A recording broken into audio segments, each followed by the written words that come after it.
Hello students, ఈ video లెక్చర్లో మనం సీక్వెన్సెస్ అండ్ సిరీసెస్ నుంచి definition, introduction to sequences and series. Sequence అంటే ఏంటి, సిరీస్ అంటే ఏంటి, అలానే కొన్ని basic concepts related to sequences, ఈ సీక్వెన్స్ సిరీస్కి సంబంధించినటువంటి కొన్ని బేసిక్ కాన్సెప్ట్స్ కూడా మనం డిస్కస్ చేద్దాం. అంటే టైప్స్ ఆఫ్ సిరీస్ మనం లోయర్ క్లాసెస్లో నేర్చుకుంటాం. అర్థమెటిక్ సిరీస్, జామెట్రిక్ సిరీస్, వాటి ఎంత టర్మ్స్, అవి చాలా బాగా యూజ్ అవుతాయి మనం ప్రాబ్లమ్స్ చేసేటప్పుడు. ఓకేనా? సీక్వెన్స్. సీక్వెన్స్ అంటే ఏంటంటే, సీక్వెన్స్ అంటే ఇట్ ఈస్ ఇన్ఫైనైట్ సెట్. ఒకే ఒక వర్డ్లో చెప్పాలంటే a sequence is simply we can say infinite set. అంటే ఆ సెట్లో ఇన్ఫైనైట్ నెంబర్ ఆఫ్ ఎలిమెంట్స్ ఉంటాయి. అయితే ఆ ఎలిమెంట్స్ ఎలా ఉంటాయంటే they are arranged in well defined order with a certain rule. ఒక రూల్ని ఫాలో అవుతుంటాయి. మనం ఎటువంటి రూల్ లేకుండా ఎలా అయినా రాస్తే some collection of elements we can call it as set. That set is called as sequence if it follows A certain rule. ఒక పర్టికులర్ రూల్ కానీ ఫాలో అయితే, అంటే నువ్వు ఆ ఎలిమెంట్స్ని చూసి ఒక విధంగా చెప్పగలగాలి. ఒక ఎలిమెంట్ తర్వాత ఇంకొక ఎలిమెంట్ ఏ రూల్తో వస్తుందో. ఫర్ ఎగ్జాంపుల్ 1కి 1 యాడ్ చేస్తే 2 వస్తుంది, 2కి 1 యాడ్ చేస్తే 3 వస్తుంది, 3కి 1 యాడ్ చేస్తే 4 వస్తుంది. అంటే ఒక పర్టికులర్ నెంబర్ని యాడ్ చేయడం వల్ల నీకు సీక్వెన్స్ జనరేట్ అవుతా ఉంది. అలానే సెకండ్ ఎగ్జాంపుల్ చూసినట్లయితే 2కి 2 యాడ్ చేస్తే 4, 4కి 2 యాడ్ చేస్తే 6, 6కి 2, ఇలా ఉండేటువంటి వాటిలంతా మనం ఏమనొచ్చు అంటే సీక్వెన్స్ అనొచ్చు. ఇది కూడా 2ని 2తో మల్టిప్లై చేస్తే 4, 4ని 2తో మల్టిప్లై చేస్తే 8, 8ని 2తో మల్టిప్లై చేస్తే 16, ఇలా వెళ్ళేటువంటి ఒక సెట్ని మనం ఏమనొచ్చు అంటే సీక్వెన్స్ అనొచ్చు. సీక్వెన్స్ అంటే it is an infinite set which are arranged in well defined order by a particular rule. By using a certain rule is called sequence అంటాము. ఈ సీక్వెన్స్ని మనం జనరల్గా ఎలా రిప్రజెంట్ చేస్తాం, యూఎన్ అని, డినోటెడ్ బై యూఎన్. ఆ సెట్ ఎలా ఉంటుందంటే ఇలా, ఇప్పుడు 1 2 3 4 అని రాసాం. దీంట్లో ఎంత టర్మ్ ఏమవుతుంది, first term 1, second term 2, third term 3, ఇలా అయితే ఫోర్త్ టర్మ్ 4, సిక్స్త్ టర్మ్ 6, ఎంత టర్మ్ ఏమవుతుంది, ఎన్ అవుతుంది. ఇక్కడికి వచ్చినామంటే ఇవన్నీ 2 మల్టిపుల్స్, సో ఎంత టర్మ్ ఏమని రాసాం, 2n. ఇలా రిప్రజెంట్ చేస్తాం. ఇలాంటి సీక్వెన్స్ కన్వర్జెంట్ అవుతుందా, డైవర్జెంట్ అవుతుందా, whether it converges to a finite value or diverges means it approaches to infinite. ఒక సీక్వెన్స్ ఒక ఫైనైట్ వాల్యూని అప్రోచ్ అవుతా ఉందా, ఇన్ఫినైట్ వాల్యూని అప్రోచ్ అవుతుందా అనేది we can check using this principle. If limit n tends to infinity, un is a finite value, then we can say the sequence is convergent. Limit n tends to infinity, nth term of the sequence మీకు finite value వస్తే convergent, infinite value వస్తే divergent. అంటే నేనేం చెప్తానంటే, మనకే ఇక్కడ sequences ఉన్నాయి, UN ఎంత టర్మ్ ఎన్ ఉంది. ఇప్పుడు నేను limit n tends to infinity, n అంటే ఎంత వస్తుందంటే infinity. So this is divergent sequence.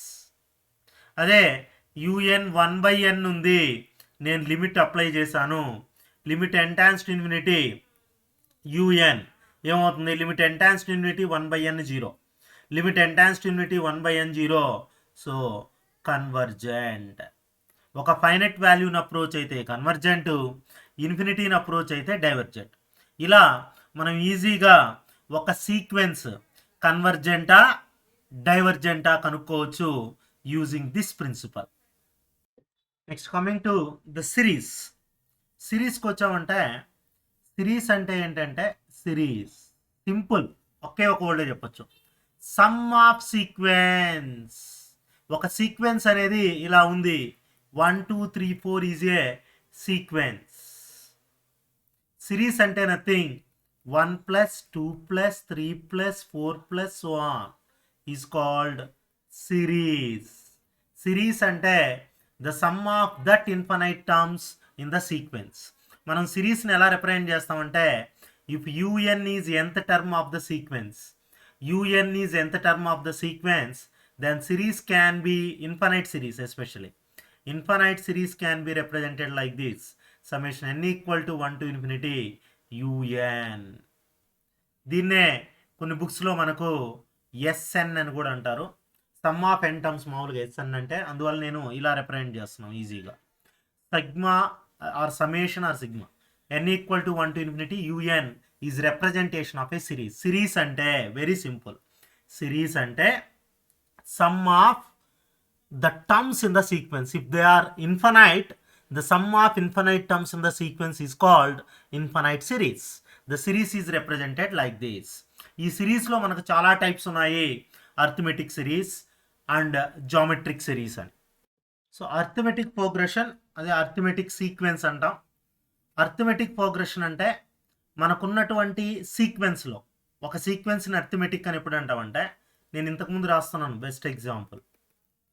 ఇప్పుడు ఈ సిరీస్లో ప్రతి టర్ము ఒక టర్మ్ యాడ్ చేయడం వల్ల వస్తే, if a sequence is obtained by adding a constant number, then we can call that sequence as arithmetic sequence or arithmetic progression. ఇక్కడ చూడండి, ప్రతి టర్మ్కి ఇక్కడ 1 యాడ్ చేసుకుంటా వెళ్తే you will get arithmetic sequence. ఒక కాన్స్టెంట్ నెంబర్ని యాడ్ చేసుకుంటూ వెళ్ళాలి అంటే, ఆ కాన్స్టెంట్ నెంబర్ని ఏమంటామంటే కామన్ డిఫరెన్స్ అంటాం. కామన్ డిఫరెన్స్ అంటే, ఈ కామన్ డిఫరెన్స్ ఎలా వస్తుందంటే, difference between any 2 consecutive terms in the sequence. ఈ సీక్వెన్స్లో ఏవైనా పక్క పక్కన ఉన్నటువంటి నెంబర్స్ మధ్య డిఫరెన్స్. అంటే మనం టర్మ్స్ని ఇలా రిప్రజెంట్ చేస్తుంటాం, T1 T2 T3 ఇలా, first term, second term, third term అని. ఫస్ట్ టర్మ్నే మామూలుగా ఎలా రిప్రజెంట్ చేస్తారంటే ఏ అన్నా T1 అన్నా ఫస్ట్ టర్మే. ఇప్పుడు నేను కామన్ డిఫరెన్స్ జనరల్గా డీతో రిప్రజెంట్ చేస్తారు. డి ఎలా వస్తుందంటే T2 - T1 are T3 - T2 ఇలా. ఇక్కడ కామన్ డిఫరెన్స్ ఎంత అంటే 2 - 1 1. ఇలా మనం ఈ సీక్వెన్స్లో ఏ టర్మ్నైనా కనుక్కోవచ్చు using nth term formula Tn. Tn అంటే ఫార్ములా ఏంటంటే a + n - 1 × d.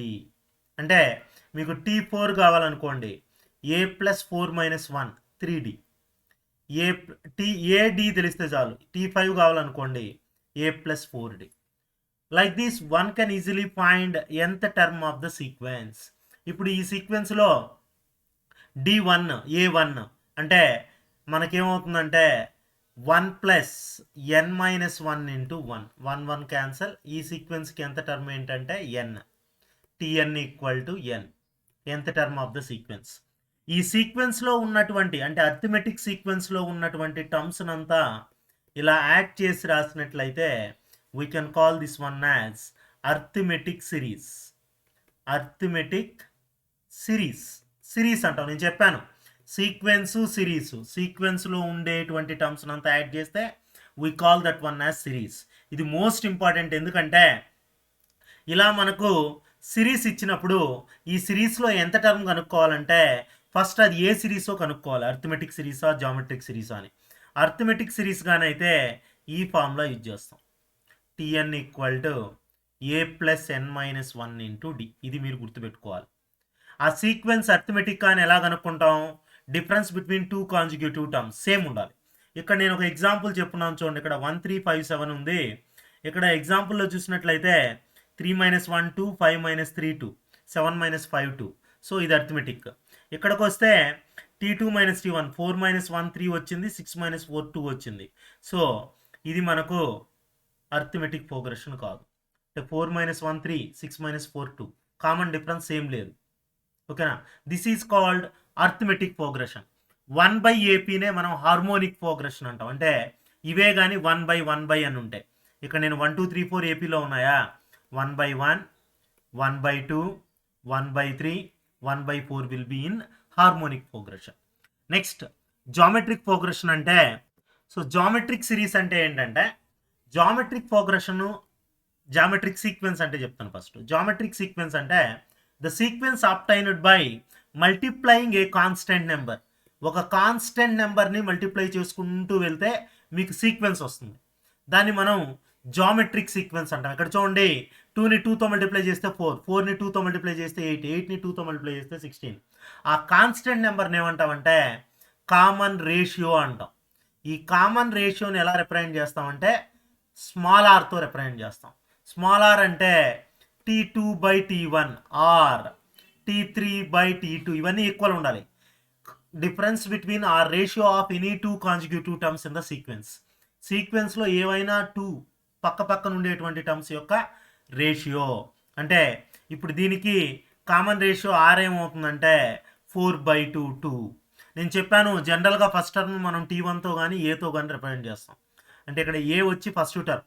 If a is first term, r is common ratio, then formula to find nth term in the series is AR power n minus 1. A into R power n minus 1 nth term in the series. అంటే మీకు second term కావాలి, first term 2 తెలుసు, common ratio 2, 2 power 2 minus 1 అంటే 2 into 2 4 second term వచ్చింది. ఇలా ఏ term అయినా కనుక్కోవచ్చు. అయితే ఇక్కడ కామన్ రేషియో సేమ్ ఉండాలి. అంటే difference the ratio of any 2 consecutive terms in the series should be equal. T2/T1 ఎంత ఉంటుందో T3/T2 అంతే ఉండాలి. అలా ఉంటే ఆ సిరీస్ని జామెట్రిక్ సిరీస్ అంటాం, సారీ జామెట్రిక్ సీక్వెన్స్ అంటాం. వీటిని సమ్ చేసామంటే that is called geometric series. అంటే ఇలా రాస్తాయి 2 + 4 + 6 + 8. This is called geometric series. Sequence అంటే ఇది, సిరీస్ అంటే ఇది. సో ఈ ఫార్ములాస్ రెండు బాగా గుర్తుపెట్టుకోండి. జామెట్రిక్ ప్రోగ్రెషన్ అనే ఎలా ఐడెంటిఫై చేయాలి, అర్థమెటిక్ ప్రోగ్రెషన్ అనే ఎలా ఐడెంటిఫై చేయాలి, ఎంత టర్మ్స్ ఎలా కనుక్కోవాలి, ఇవి వెరీ మోస్ట్ ఇంపార్టెంట్. ఈ రెండు తెలిస్తేనే మీకు సీక్వెన్సెస్ అండ్ సిరీసెస్లో ఏమైనా ప్రాబ్లమ్స్ చేసేటప్పుడు ఎంత టర్మ్ కనుక్కోవడం ఈజీ అవుతుంది. ఇవి బేసిక్స్ అని చెప్పొచ్చు. నెక్స్ట్ వీడియో లెక్చర్లో మనం సీక్వెన్సెస్ అండ్ సిరీసెస్ పైన ప్రాబ్లమ్స్ చేద్దాం. ఎస్పెషలీ సిరీస్ పైన ప్రాబ్లమ్స్ చేద్దాం. అవి చాలా టెస్ట్లు ఉన్నాయి. ఒక సిరీస్ కన్వర్జెంటా డైవర్జెంటా అని కనుక్కోవడానికి we will apply so many test. D'Alembert's ratio test అని, కాషీ సెంత్ రూట్ టెస్ట్ అని. ఈ టెస్ట్లు 1 by 1 క్లియర్గా చెప్పుకుందాం. ఓకేనా?